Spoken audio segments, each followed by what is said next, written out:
Nurturing relationships. What I've learned from the Italians is something I believe to be important for everyone to know. If you look at this picture, this is my friend Nadia. Her with a lavender-colored, sparkly eyeshadow. The photo is a bit of a blur because Nadia thinks she's ugly and won't let anyone ever take her picture. So I had to rush and steal it. I know her well. Nadia really takes pride in her makeup every day. Meanwhile, it's a huge effort for me to even get on a coat of lipstick before going out. I'm sure it was all those years in Hawaii and then traveling that I just left all makeup off. One never wears makeup in Hawaii. It's just not done. Now that I'm in Italy, it's an entirely different scene. Nadia keeps threatening to come over to my house and do my makeup for me. Sei bella, you're beautiful, she would tell me the reason why I should always wear makeup when I go out. Oh dear, Nadia and I are so different. But guess what?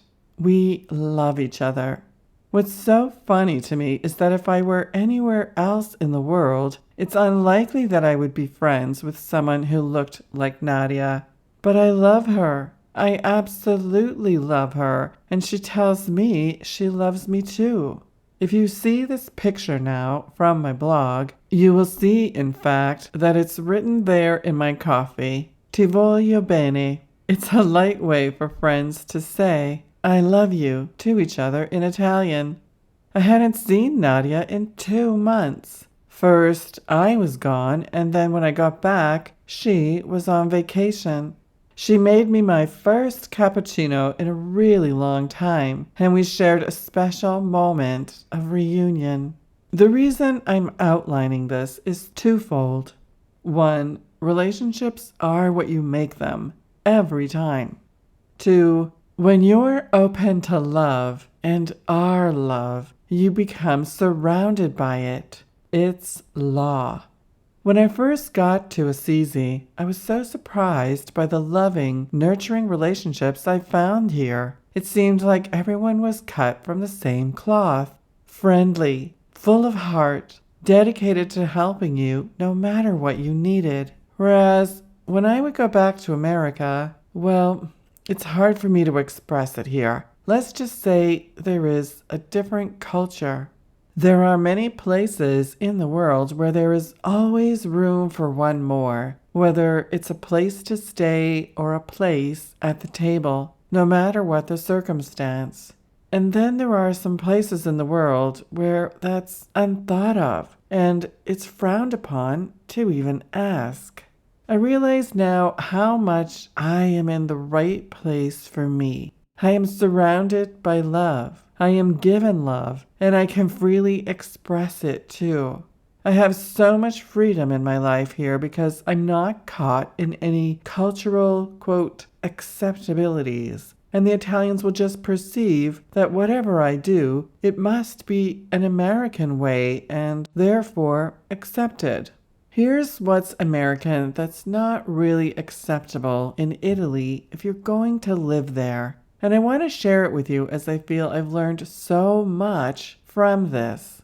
Number 1, don't disappear for a long time. I would stay home and work all the time in my normal way of being. I love my work. I love what I'm doing. Italians love and cherish relationships. Work can wait. Number 2, loyalty matters. I would establish relationships with small mom-and-pop shops and then go do my larger shopping at a big commercial store just to save a few bucks. Sounds normal, right? Wrong.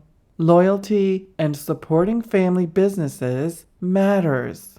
Number 3, stop and say hello for no reason other than that. Sometimes I wouldn't stop in to say hello to people for a whole week. A week. Imagine. Here, not so acceptable. I didn't realize it, but I was hurting my neighbor's feelings. Why? Because relationships matter to them a great deal. This is a sign of a population with heart. This additional picture on my blog is of Geo. He inherited this shop from his father. It's been a part of the community for 70 years. His shop's got everything, including its own line of specialty foods. When I went away for a month to go back to America to get my visa, Geo and his family looked after my bags. They had a storage room and kept them for me. When their son saw that the storage wasn't so secure, he made sure to bring my bags in their home and put them under lock and key. These people are so precious. They really are. But once I got back, I slipped away for a few weeks and went shopping at a large grocery store to stock up on a lot of basics. Normal, right? Well, after I hadn't seen them for a few weeks, I learned something new. Although he didn't say it, I could tell Geo was a bit disappointed that he hadn't seen me in a while and that I hadn't done much shopping with him. Then I realized the mistake I made. I won't do it anymore. I am loyal now. I stop in almost daily and we're happy again. So are all the rest of the shop owners I visit daily as well. Let's just say I'm open to learning more, and I'm glad I'm in the right place to learn more from this new community of mine. We are all here on this earth to share and to give love.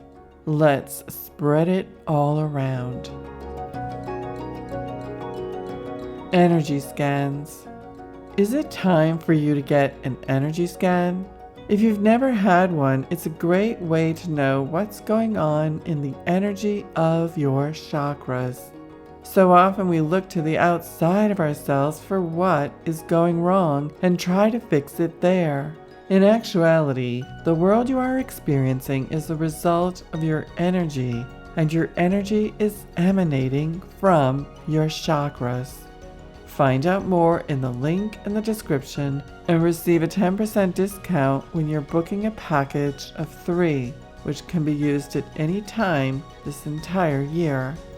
Click on the link to learn more. Much love and many blessings, Suzanne.